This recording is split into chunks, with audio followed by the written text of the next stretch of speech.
James space telescope से हम उन गैलेक्सीज को भी देख पाते हैं जिनको कोई और टेलीस्कोप नहीं देख सकता। इस टेलीस्कोप से खींची गई तस्वीरों ने साइंसदानों के होश उड़ा रखे हैं। आज की इस वीडियो में भी मैं जेम्स की ऐसी तस्वीरों की बात करूंगा जिन्होंने साइंसदानों को हैरान कर रखा है। तो पूरी वीडियो वॉच कीजिएगा और आप देख रहे हैं स्पेस वर्ल्ड। क्या आपने कायनात में कोई अंडा या पेंगुइन को देखा है? अगर नहीं तो जेम्स स्पेस टेलीस्कोप से खींची गई इस तस्वीर को देखें। इसमें दिखाई देने वाली ये चीज एक गैलेक्सी है जो पेंगुइन की तरह दिखाई दे रही है। दूसरी इसके करीब छोटी गैलेक्सी है जो एक अंडे जैसी लग रही है। इस तस्वीर को देखकर ऐसा लग रहा है जैसे एक पेंगुइन अपने अंडे की हिफाजत कर रहा है। ये दोनों गैलेक्सीज हमारी जमीन से 32 करोड़ 60 लाख लाइट ईयर दूर हाइड्रा कॉन्स्टेलेशन में मौजूद है। देखने में ये दोनों गैलेक्सीज एक दूसरे के करीब लग रही हैं, लेकिन ये दोनों ही एक दूसरे से 1 लाख लाइट ईयर की दूरी पर मौजूद हैं और ये एक दूसरे में मर्ज होने के लिए करीब आती जा रही हैं।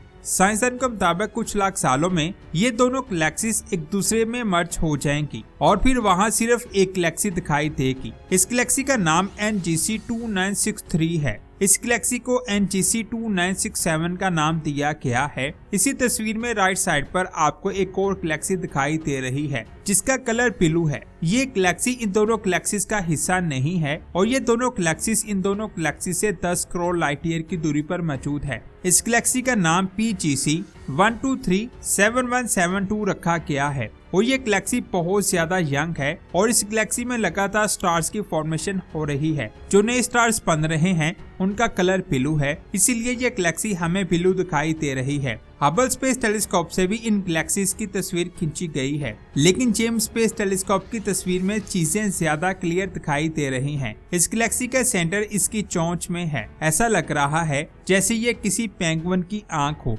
पहले इस गैलेक्सी की शेप हमारी गैलेक्सी जैसी हुआ करती थी, लेकिन फिर आज से 3 करोड़ साल पहले इस गैलेक्सी की टक्कर इस दूसरी गैलेक्सी से हुई, जिसके बाद इसकी शेप चेंज हो गई। इस टक्कर से यहाँ बहुत सारे नए बादल बन गए, जिसकी वजह से यहाँ पर नए स्टार्स की फॉर्मेशन होती हुई दिखाई भी देती है। नासा के मुताबिक इस गैलेक्सी में हर 100 से लेकर 200 स्टार्स बनते हैं, यानी इस गैलेक्सी में स्टार्स की फॉर्मेशन की रफ्तार हमारी गैलेक्सी से 30 गुना ज्यादा है, जिसका मतलब है कि टक्कर के बाद इस गैलेक्सी में बहुत सा मैटर मौजूद है, जिसकी वजह से यहाँ नए स्टार्स की फॉर्मेशन हो रही है। जबकि इस छोटी गैलेक्सी में कोई खास फर्क नहीं पड़ा। ये गैलेक्सी बहुत ज्यादा पुरानी है और यहाँ बहुत कम धूल के बादल मौजूद हैं, इसीलिए यहाँ स्टार्स की फॉर्मेशन ना होने के बराबर है। इस गैलेक्सी की एक और इमेज को देखें। इसे मिड इंफ्रारेड कैमरे से खींचा गया है, जो वाकई में कमाल की लग रही है। इसमें आप चीजों को और डिटेल से देख सकते हैं। इसके बाद बात करते हैं इस तस्वीर।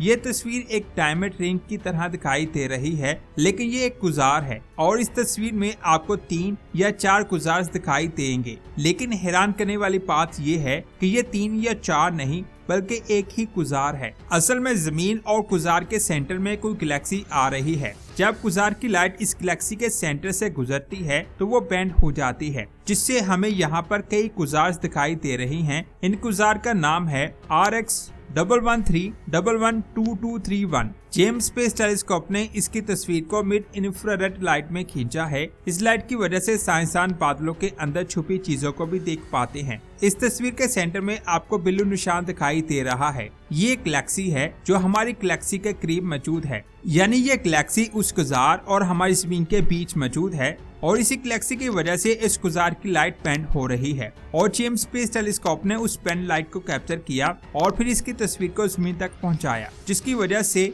ये तस्वीर हमें ऐसे दिखाई दे रही है जैसे वहाँ 3 गुजार मौजूद हैं, लेकिन वहाँ सिर्फ और सिर्फ एक गुजार मौजूद है। इसके बाद बात करते हैं। मैंने अपनी बहुत सारी वीडियोस में K2-18b सियारे के बारे में बात की है। इसे साइंसदान जमीन जैसा सियारा समझते हैं और जेम्स स्पेस टेलीस्कोप की न्यू स्टडी के बाद इंटरनेट पर इस सियारे के बारे में बात होने लगी। इसकी डिटेल वीडियो मैं बना चुका हूं। अगर आपने वो वीडियो नहीं देखी तो जल्दी से जाकर देखें। इस सियारे के अलावा भी कई सियारे कायनात में मौजूद हैं, जिन्होंने साइंसदान का ध्यान अपनी तरफ खींच रखा है, जिनको साइंसदान जमीन जैसा सियारा समझते हैं। सबसे पहले बात करते हैं केपलर 452b की। इस सियारे को 2015 में केपलर स्पेस टेलीस्कोप से फाइंड किया गया था। इस सियारे की खास बात यह है कि ये हमारी जमीन की तरह अपने स्टार के हैबिटेबल जोन में आता है। यहाँ पर इतना टेम्परेचर है जिसमें पानी लिक्विड फॉर्म में मौजूद हो सकता है। इसका साइज और मास हमारी जमीन से ज्यादा है। हैबिटेबल जोन में ज्यादातर साइंसदान को जो सियारे मिलते हैं वो अपने स्टार से टाइटली लॉक्ड होते हैं, सेम ऐसे जैसे हमारा चांद जमीन से टाइटली लॉक्ड है, जिसकी वजह से उन सियारों की एक साइड अपने स्टार की तरफ होती है और एक साइड अपने स्टार की दूसरी तरफ। सामने वाली साइड का टेम्परेचर ज्यादा होता है और दूसरी साइड का टेम्परेचर कम। लेकिन ये सियारा अपने स्टार से टाइटली लॉक नहीं था, यानी साइंसदान के मुताबिक इसका टेम्परेचर हमारी जमीन जैसा था और हो सकता है वहाँ हमारी जमीन जैसा मोटा एटमॉस्फेयर हो, जिसकी वजह से साइंसदान का कहना है कि हो सकता है इस सियारे पर लाइफ मौजूद हो। लेकिन ये सियारा हमारी जमीन से बहुत ज्यादा दूर है। ये दूरी इतनी ज्यादा है कि अगर हम आज के एडवांस स्पेसक्राफ्ट से भी सफर करें तो वहाँ जाने में 10 लाख साल से भी ज्यादा टाइम लग सकता है, यानी हमारा वहाँ जाना नामुमकिन है। लेकिन हम वहाँ तभी जा सकते हैं जब अल्लाह का हुक्म होगा। इसके बाद बात करते हैं गलीस 667cc की। ये सियारा हमारी जमीन से 23 लाइट ईयर की दूरी पर मौजूद है, यानी ये सियारा केपलर 452b की निस्बत हमारी जमीन के बहुत ज्यादा करीब मौजूद है। इस सियारे को 2011 में फाइंड किया गया था।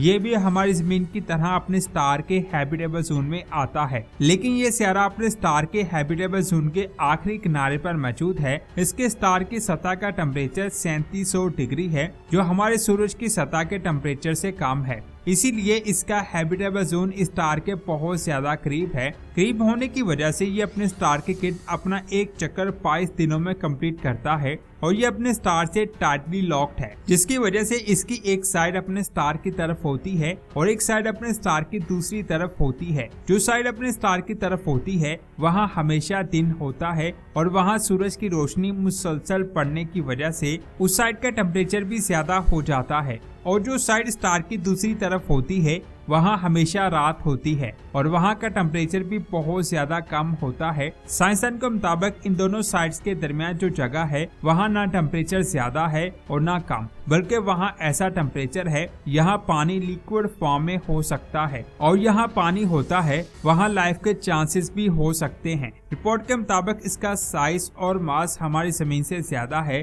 जिसकी वजह से इसे सुपर अर्थ कहा जाता है। इसकी सतह का टेम्परेचर 4 डिग्री है, जबकि हमारी जमीन की सतह का टेम्परेचर -1 डिग्री है। साइंसदान का कहना है कि हम इसे बहुत दूर से स्टडी कर रहे हैं, हो सकता है इसका टेम्परेचर इससे भी कम हो। यहाँ एक सवाल आता है कि ये सियारा हमसे 232 लाइट ईयर की दूरी पर मौजूद है, तो क्या हम इतनी दूरी पर वहाँ जा सकते हैं? मैं आपको बता दूं, बिल्कुल भी नहीं। बेशक ये सियारा केपलर 452b की निस्बत जमीन के करीब है, लेकिन ये भी इतना दूर है कि वहाँ पहुँचने में हमें कई हजारों साल लग जाएंगे, यानी वहाँ जाना नामुमकिन है। वीडियो अच्छी लगी तो लाइक करने के साथ साथ इसे आगे भी शेयर करें, क्योंकि दोस्तों वीडियो बनाने में बहुत मेहनत होती है।